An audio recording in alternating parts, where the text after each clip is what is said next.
What's up, world? It's your boy Ross Mack of Macconomics, and yeah, let's talk about it. Let's talk about how to exercise an option and one, why you might want to. Now remember, when it comes to options, the owner, aka the buyer of the option, has the right but not the obligation to exercise the option. And as we discussed, the owner of the option will only consider exercising the option if the option is in the money. Now, if the buyer of a put option chooses to exercise the contract, they will sell the underlying security at the stated price within the specific time frame. Now here, the owner is contractually obligating the seller of the option to purchase the security at a higher price than it is actually currently trading at. Now, if the holder of a call option chooses to exercise the contract, they will buy the underlying security at the stated price within the specific time frame.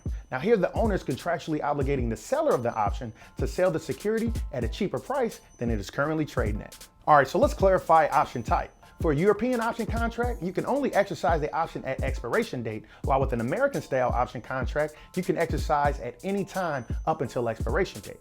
Now in the US, the OCC, Options Clearing Corporation, will automatically exercise any option that is set to expire in the money.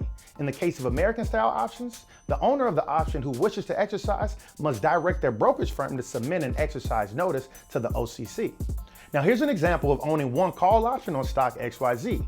It's important to remember that each single option contract represents 100 underlying shares. So if a stock is trading at $50 and you own a $45 call, once you exercise your option, you buy 100 shares at $45, which is spending $4,500.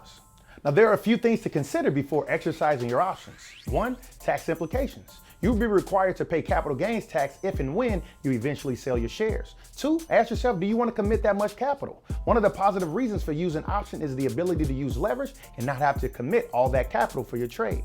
Now let's look at some potential drawbacks for a call option. One, you got increased risk. When you buy an option, your maximum loss is what you spent on a premium. But once you own the underlying asset, you're exposed to greater potential losses. And two, higher margin exposure. When you exercise a call option, you will either need to commit a greater amount of cash or use margin from your brokerage to purchase the shares. Now it's important to note, in most cases, options can be closed rather than exercised through offsetting transactions prior to expiration.